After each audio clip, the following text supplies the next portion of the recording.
The Tsavo National Park in southeastern Kenya is one of the largest nature reserves in the world. It covers 21,000 square kilometers of semi-arid grasslands, savanna, and acacia forests.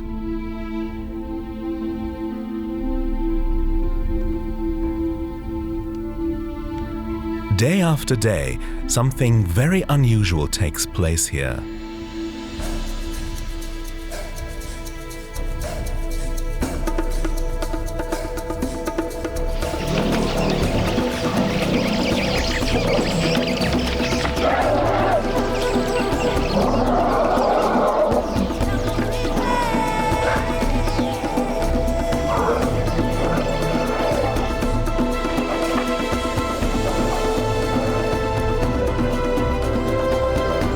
The bottle feeding of young elephants who've lost their mothers and been brought up by humans.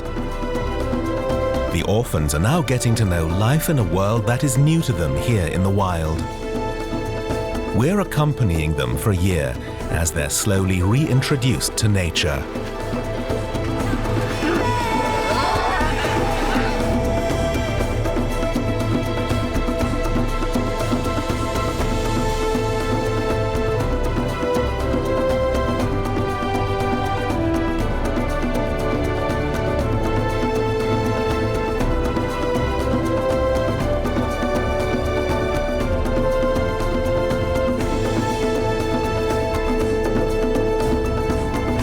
It takes many years until the hand-reared animals can make do without human help.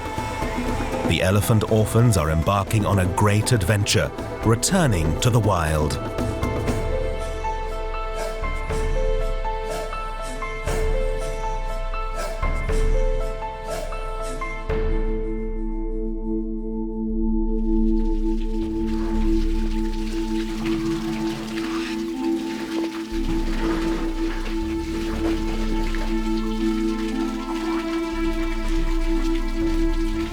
In the mid-20th century, there were more than 40,000 elephants in Tsavo.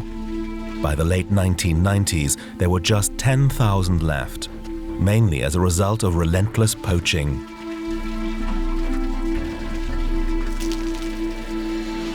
Elephants were hunted for their tusks to supply the illegal ivory trade, especially in northern Tsavo, where no elephants were left by the start of the 21st century. This is the story of their return. The first elephants to live in the north of Tsavo since then are young orphans who have been reared by hand and are now preparing to live independent lives without human help. The David Sheldrick Wildlife Trust brought them to Tsavo 6 years ago. We are not seeing any wild elephants. The survivors of those times actually decided to quit this area. And you know, with elephants, actually, they do keep passing knowledge from generation to another. So whenever they had their own babies, they used to tell them that a northern area is not safe. So whenever you are there, keep off from people or just hide. But the hope is that eventually, wild elephants will also come back from southern Tsavo. The orphans from the rehabilitation unit of the Sheldrick Trust go for walks with their keepers and thus get to know their new home. They each have a name, derived from the place where they were found and rescued as babies. The youngest member of the group is Enasuit. He's only been here for a few weeks. For him, the process of returning to the wild is just beginning. And Tsavo is an unfamiliar world full of new impressions and dangers.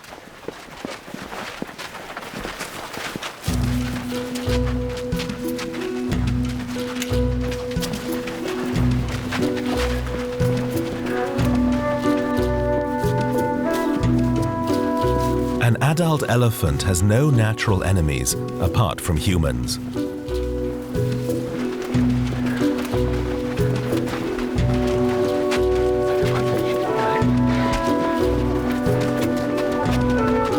But a pride of lions certainly represents a risk for a 2-year-old.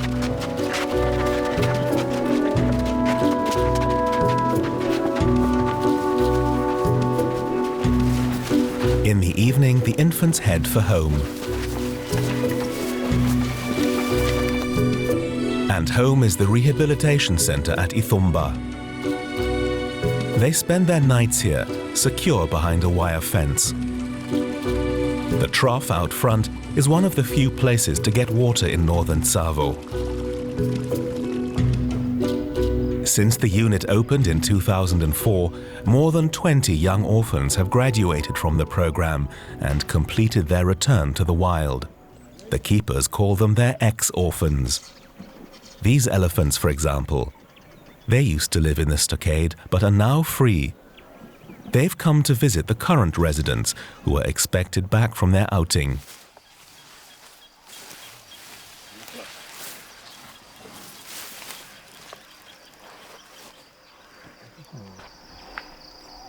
Elephants live in family groups, each led by the most experienced female, the matriarch. 16-year-old Yatta heads the group of ex-orphans here. They left the center 2 years ago.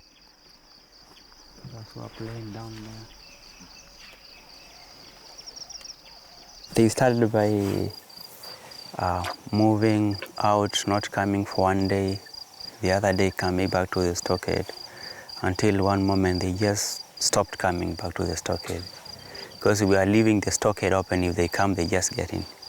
So even if they came that time, actually they were not getting to the stockade, but instead they were just lying outside here, showing that they were fully dependent and they can take care of themselves. Elephants are social creatures, and they have a whole repertoire of communication skills. They produce a range of sounds, including low-pitched rumbles. These low notes are a greeting. The young resident orphans are coming home from their outing.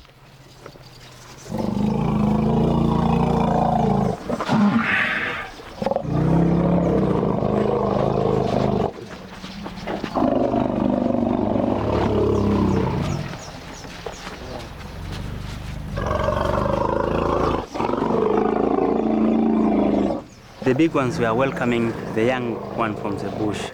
So the sound you heard actually is a welcoming sound, telling them welcome, welcome, welcome. They are bonded together because they have been together here at the stockade for a number of years before the Yatta group decided now it can be on its own. So it became independent and left the young group still with the keepers. So they still remember each other. And most of the time, the Yatta group do come to say hi to the group that is still stock independent, and also to the keepers who took care of them when they were young up to when they left the stockade and joined the wild.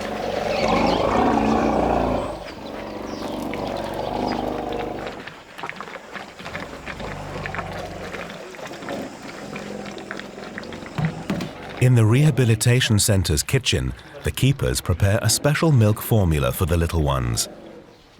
For the first couple of years, baby elephants only drink milk. Eventually, they start to eat grass, leaves, wood, and bark. Here, they get a mixture of water, milk powder, and vegetable fat.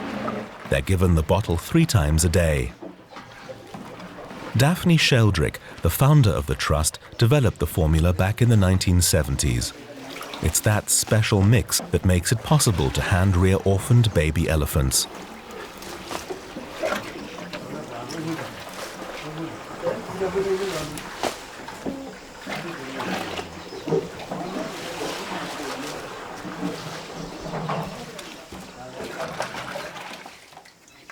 A baby elephant is milk dependent for the first 2.5 years of life.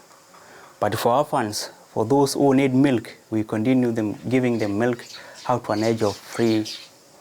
Then from there, they just stop, they wean themselves off, or we just wean themselves off. So, but in the world, they are milk dependent up to an age of 2.5 years. They do like the milk so much.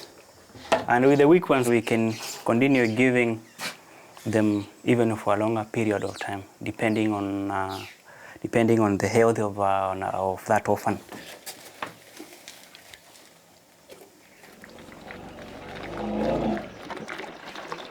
An elephant develops at about the same pace as a human. They're babies until they're about 3. After that, they're small children. And like human children, they're eager to explore and investigate their surroundings. Fences and gates are a nuisance.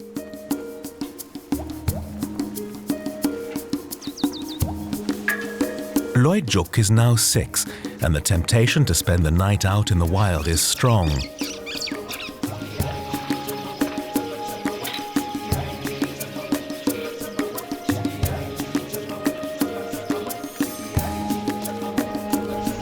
The ex-orphans are waiting at the trough in front of the unit.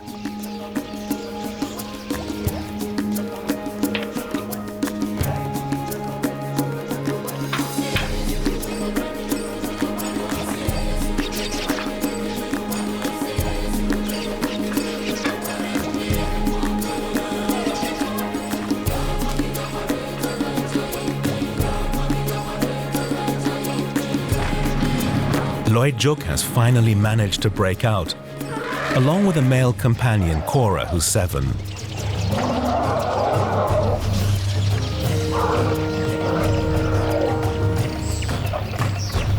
They're about to spend their first night outside the center. For safety's sake, they have to stay close to the older elephants, the ex-orphans. So they have to catch up fast.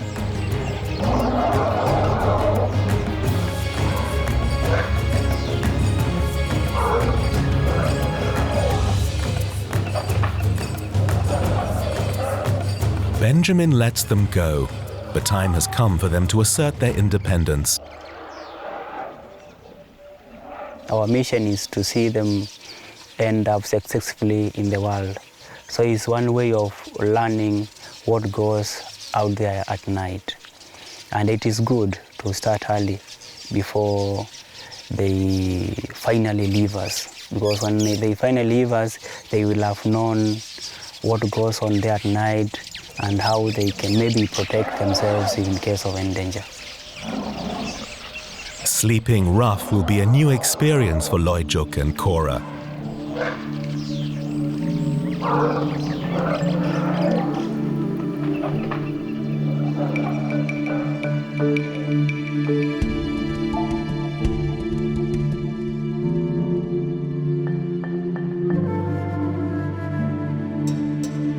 Elephants also roam and browse during the night.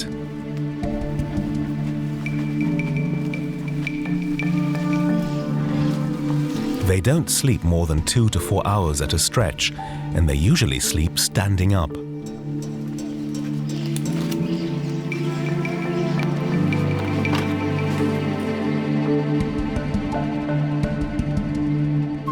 An elephant lying on the ground can hardly defend itself and is easy prey.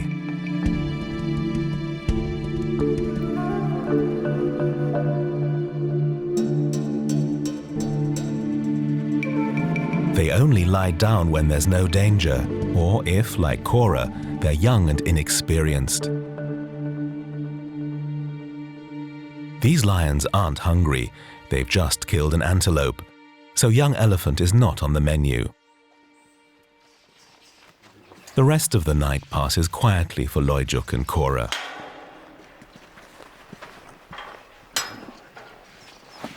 It's also been quiet at the rehabilitation unit.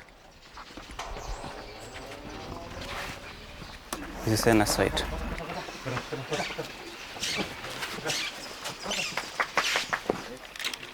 After the long night in the stockade, the youngsters want to stretch their legs. The boisterous Enasoit leads the way out into the park. The others make sure the little one doesn't get into trouble.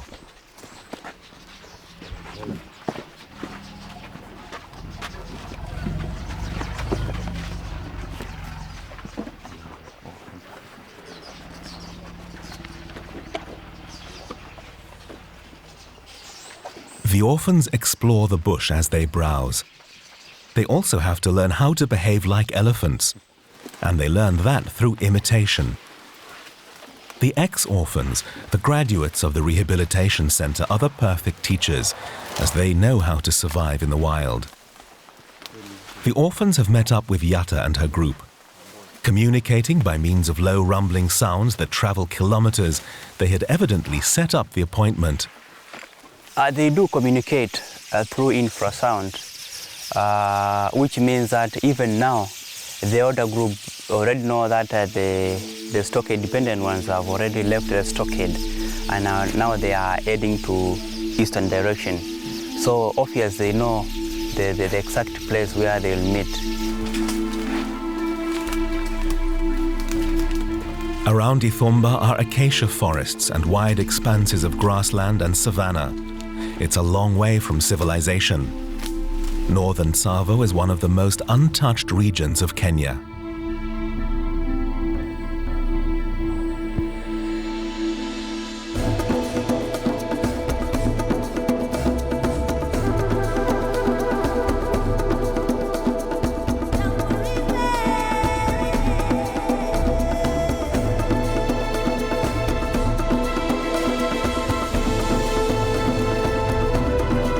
The Galana River flows from west to east, dividing the Tsavo National Park in two. It's the most important source of water here, and it's home to lots of hippopotamuses and crocodiles. South of the Galana, the terrain is flat, open grassland. Tsavo is famous for its red earth. Much of Tsavo's wildlife lives south of the river.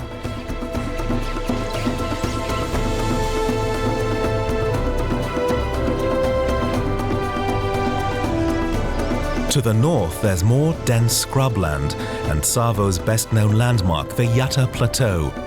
It's the world's longest lava flow, almost 300 kilometers in length. Northern Tsavo is closed to visitors. It's an excellent place to return orphaned elephants to the wild.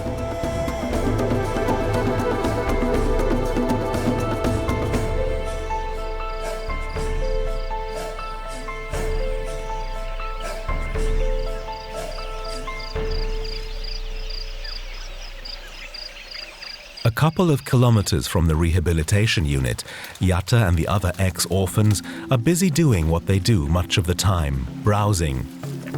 A fully grown elephant eats up to 400 kilograms of grass and leaves a day.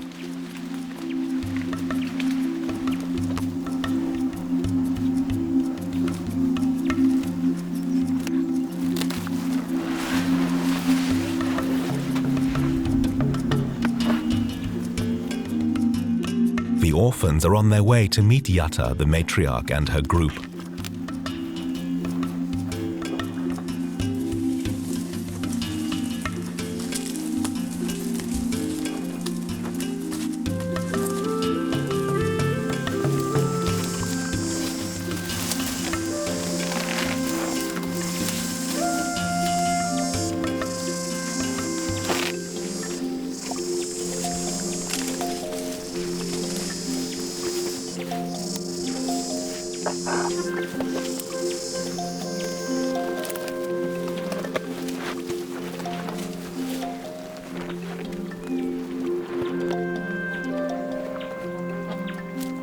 It's an hour's walk from the stockade to the spot where the ex-orphans are waiting.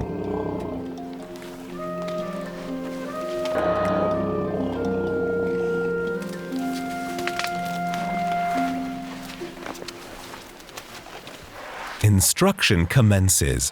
Yatta takes charge of little Enasoit, the youngest among the visitors. Yatta and the small Enasoid, they are communicating through touch, using the trunks, putting the trunk in the mouth, or maybe touching close to the ear, close to the mouth. So that's what they do. And as far as the vegetation is concerned, the young ones look at what the older group is feeding on.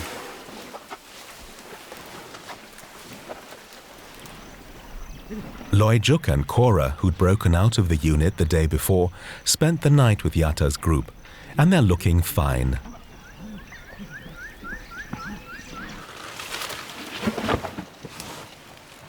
Elephants eat grass, branches, leaves, and bark. Cora is busy practicing how to scrape the bark off a tree trunk, following the example of an older colleague.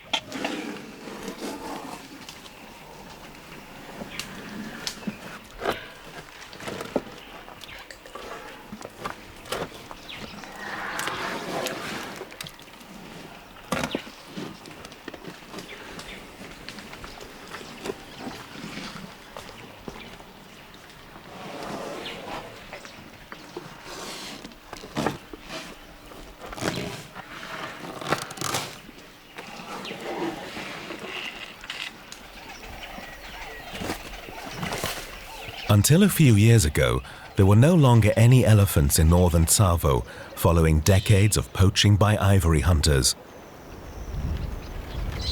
In 2001, the Kenya Wildlife Service opened a station in Ithumba. Park rangers go out on patrol and have succeeded in putting an end to poaching in northern Tsavo.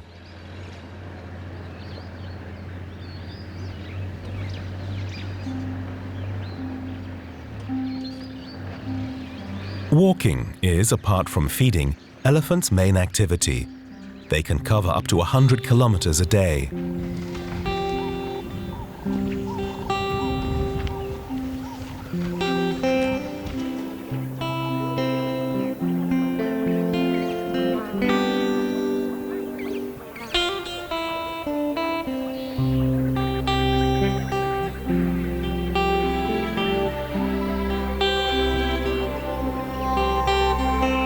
The ex-orphans, Yata and her group, go out on ever longer expeditions.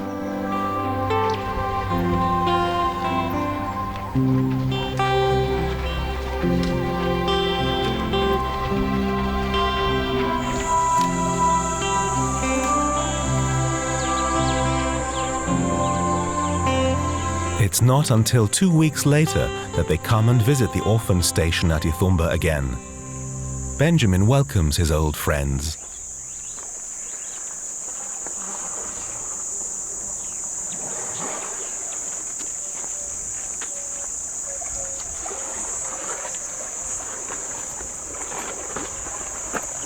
How have you been, Wendy?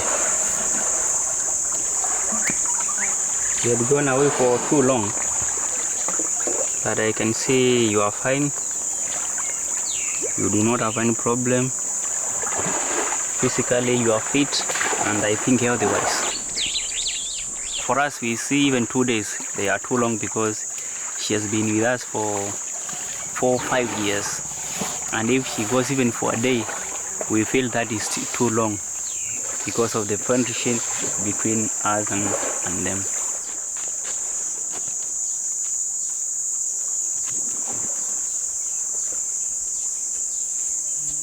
Benjamin is also hoping to see Cora again, the young male who broke free 2 weeks ago with Loijuk. He hasn't been back since.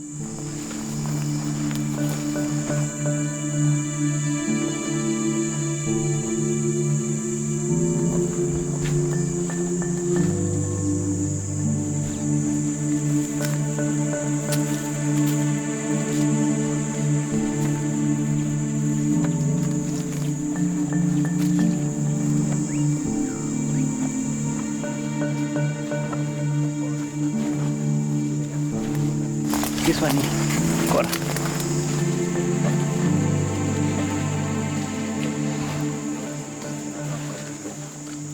Cora is exhausted after his long excursion, unlike any stroll he'd taken before.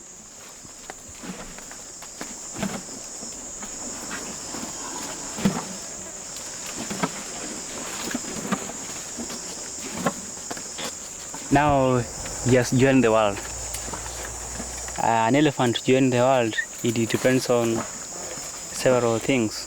One is how old an elephant was when he was being rescued, whether he or she was able to have a recollection of his family. The other thing is personality, whether it can be courageous enough to join the world early before its time. Yeah, because we have got some other ones who are outgoing and adventurous, and those who are adventurous and outgoing, they often join the world without any problem.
An elephant's skin is up to 3 centimeters thick in places, but other areas are very sensitive. Dust helps protect the many folds, rather like baby powder for humans.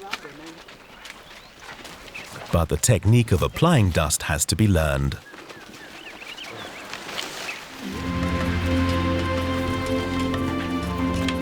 Inasoit is an attentive student. He watches, and then he tries it out for himself.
There's been a surprising new development. Inasoit, Yatta and the other orphans and ex-orphans are not alone. They're being followed.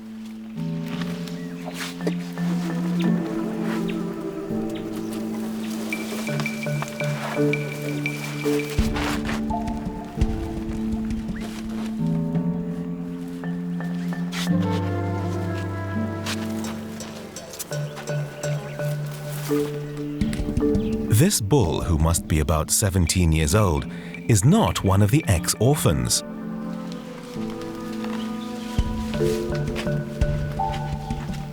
He's probably the first wild elephant to be spotted in northern Tsavo in years.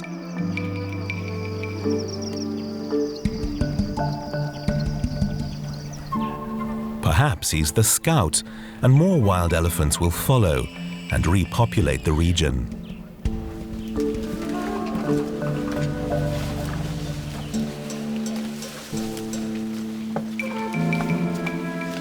He continues to trail Yatta and her group. They started communicating with the orphans, and the orphans actually assured them that this area they are being scared of is safe. Northern Tsavo is very dry. This man-made watering hole should also attract wild elephants.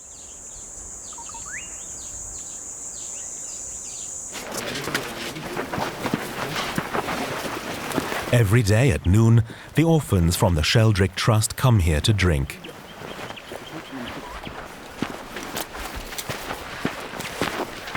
Inasoit and the other little ones get a bottle of milk.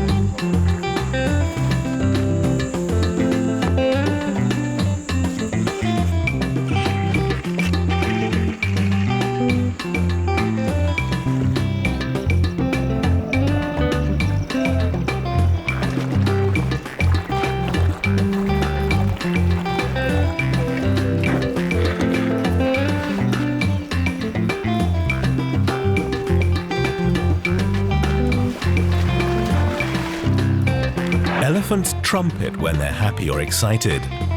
Inasoit trumpets when the water's too cold.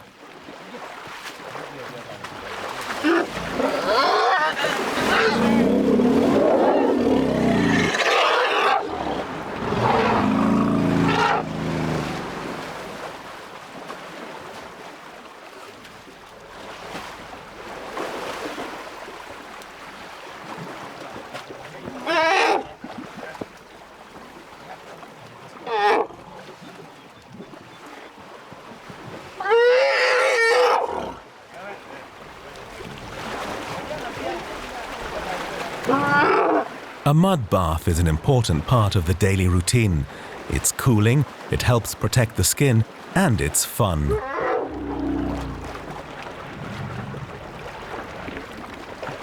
The wild elephant is still following Yatta and her group, but he hangs back and doesn't join in. He observes the antics of the little ones in the mud from a distance.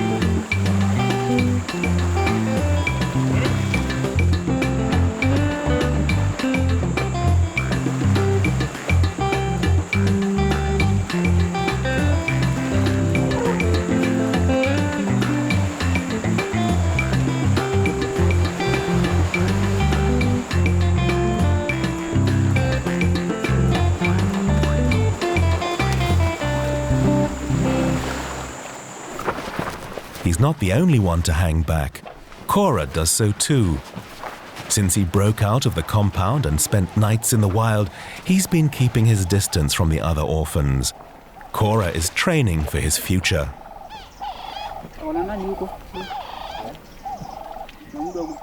Sometimes he's independent. That's how bulls behave, because even out in the wild you'll find they are lone males walking on their own without any group. So depending on how courageous or how one is so independent to himself. So the time is maybe out for him to go and join the wild. Young males like to test their strength.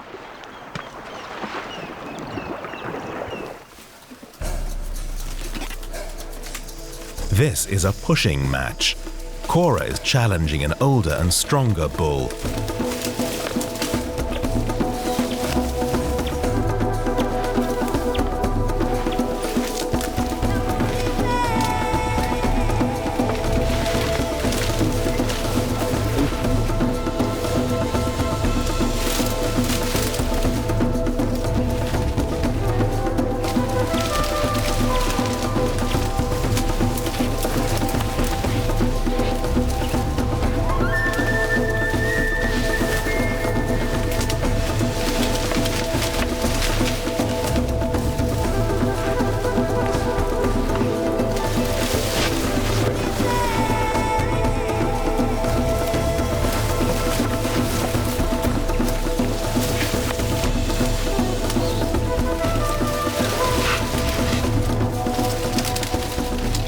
When they get tired, they'll just stop fighting and continue feeding to gain more strength of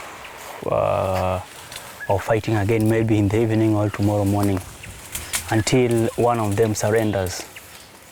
If there is no surrender, then they'll be doing this on daily basis or whenever they meet, until one of them decides, now I've been defeated, so you can take over the championship.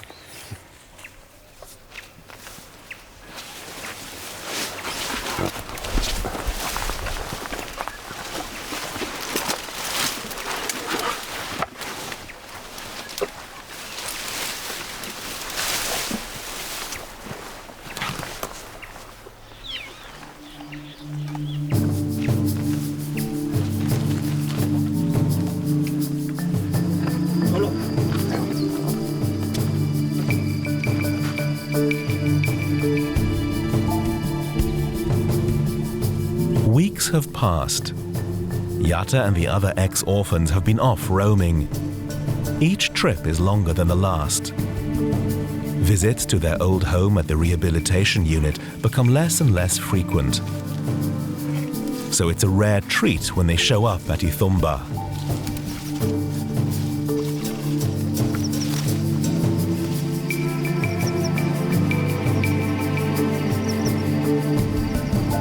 The resident orphans greet them warmly.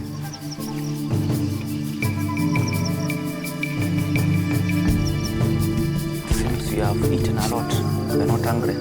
Benjamin is pleased to see the ex-orphans again, but he notices that something has changed.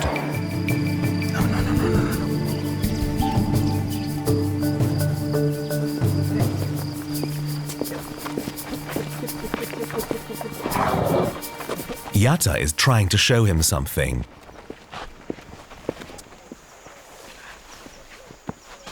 She wants to introduce Benjamin to a new member of her group, the wild elephant who had been so reticent to join in.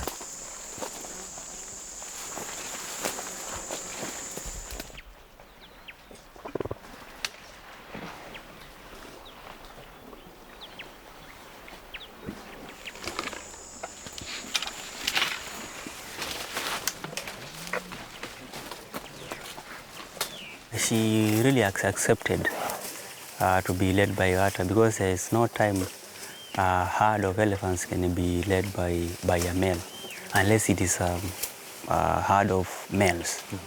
So by coming and following Yatta, although he is older, it shows that he has accepted to be led by Yatta.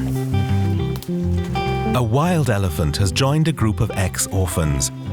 That's another first for the rehabilitation project of the David Sheldrick Wildlife Trust. Now one can only hope that more wild elephants turn up here in northern Tsavo.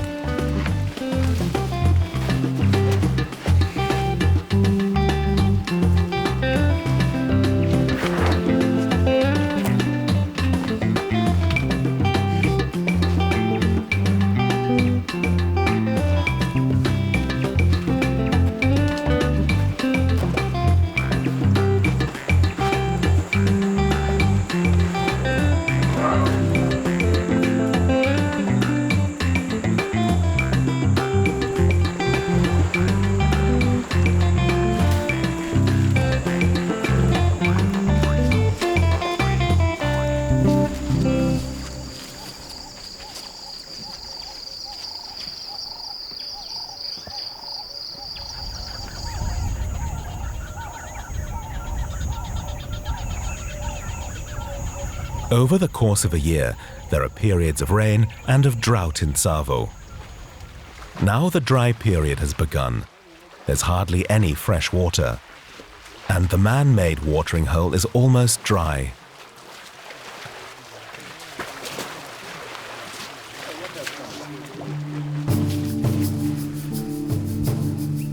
At the compound, there's been another surprise this morning. A group of wild elephants has turned up. 4 big males, aged between 30 and 40.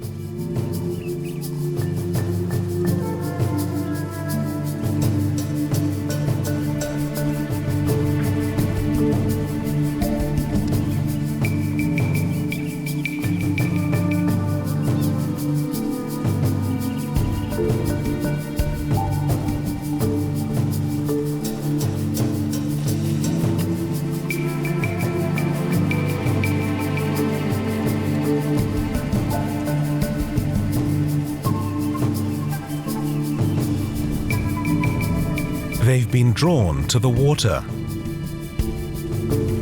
Elephants need to drink a lot, up to 140 liters a day.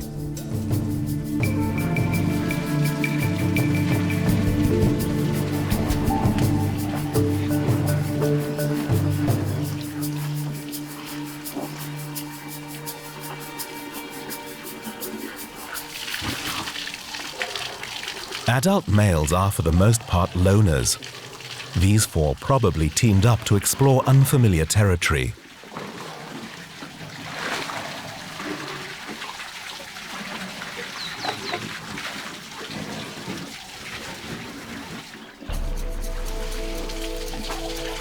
Elephants have been traveling the same routes through Tsavo for centuries, but had kept away from the north for decades.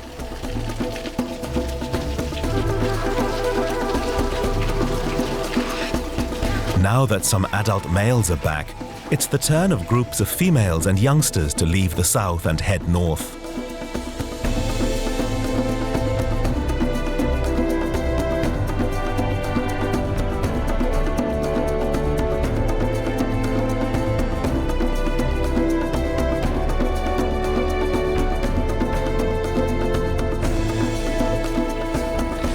Elephants in the south do indeed hear the news that the area they all used to avoid because of the poachers is once again safe. Now they can move into the northern areas of the Tsavo National Park. The return of wild elephants has begun. Soon, they'll meet the orphans there.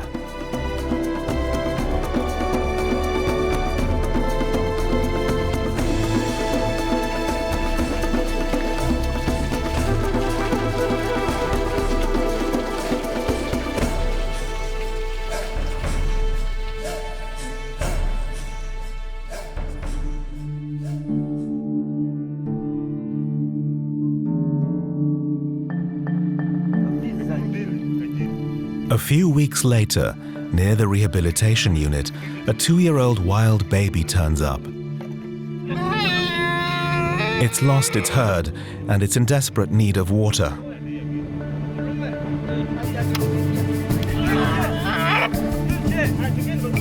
Benjamin and the other keepers came upon the little elephant by chance. It needs to be brought to the station as fast as possible.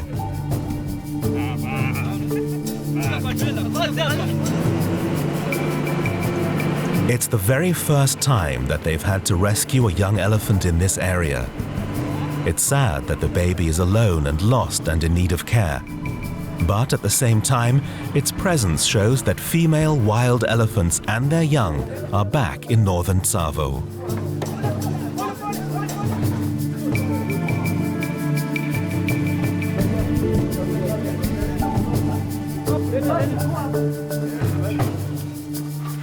The wild baby is suspicious of humans, but with a little luck, it won't have to stay here too long. We'll keep on watching whether our mother will be coming round.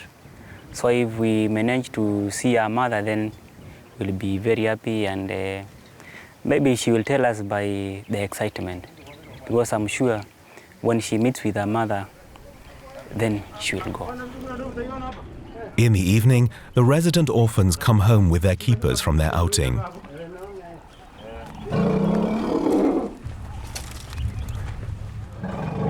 Loijuk, the female who'd run off several weeks earlier but had come back, attends to the bewildered visitor.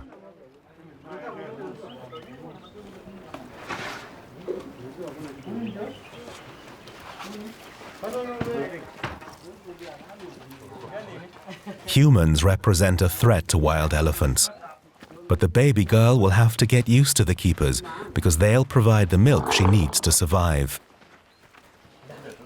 They've built her a special stall where she'll spend the next few days.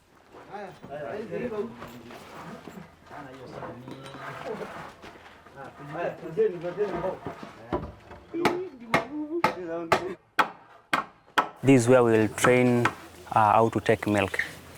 Because as you have seen, when she's in a very big area, it's very difficult to handle her. But when she's here, actually, it's very easy for a keeper to come and try to trick her to take the milk.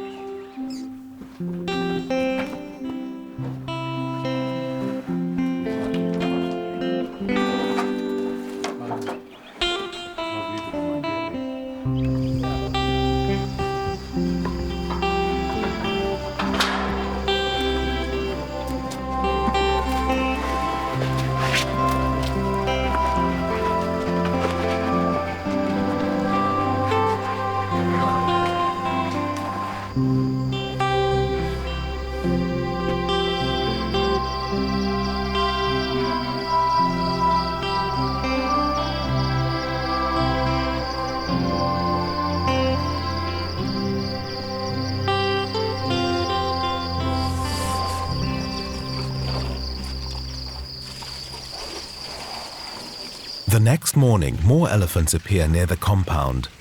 Adult males and females and their young. Perhaps they're the herd of the lost girl in the stall. It turns out they're not her family. She doesn't react to them, and they don't react to her. They're strangers, and the baby's mother is nowhere in sight. If our mother don't come back, then she'll be part of our family. And when she comes of age, then she'll be able to decide whether she would like to go back to the world or stay with us. The residents are extremely interested in the herd of wild elephants outside. They meet at the water trough in front of the compound.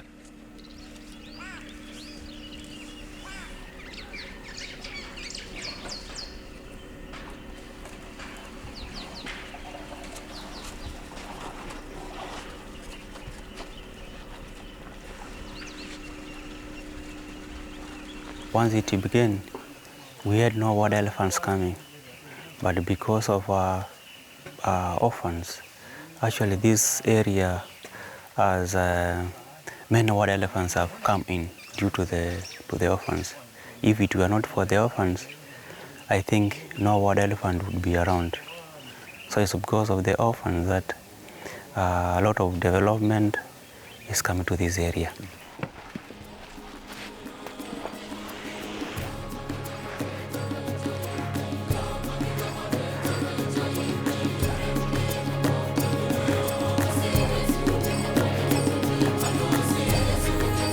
Today is a very special day. For the very first time, the orphans have met a herd of wild elephants here. The plan of the David Sheldrick Wildlife Trust has proved successful.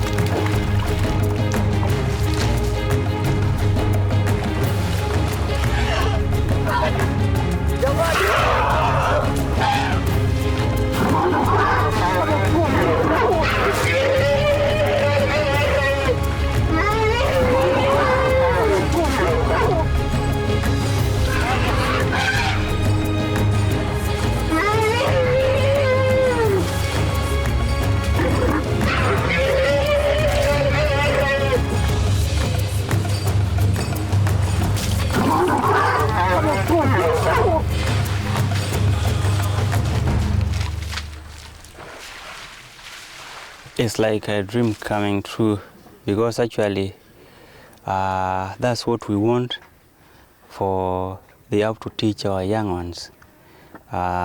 Things like communication, what kind of plans is best for them, and general behavior, how they should behave when maybe they are in the company of maybe dominant males, when they are with a big female, such kinds of things. So we see that actually we are actually successful in what we are doing by seeing actually these wild elephants coming to join our orphans. Instead of our orphans going to join the wild herds, now the wild herds are coming to join the orphans, which is a very good thing. Orphans, ex-orphans, and wild elephants. They're back, and they're here to stay in northern Tsavo.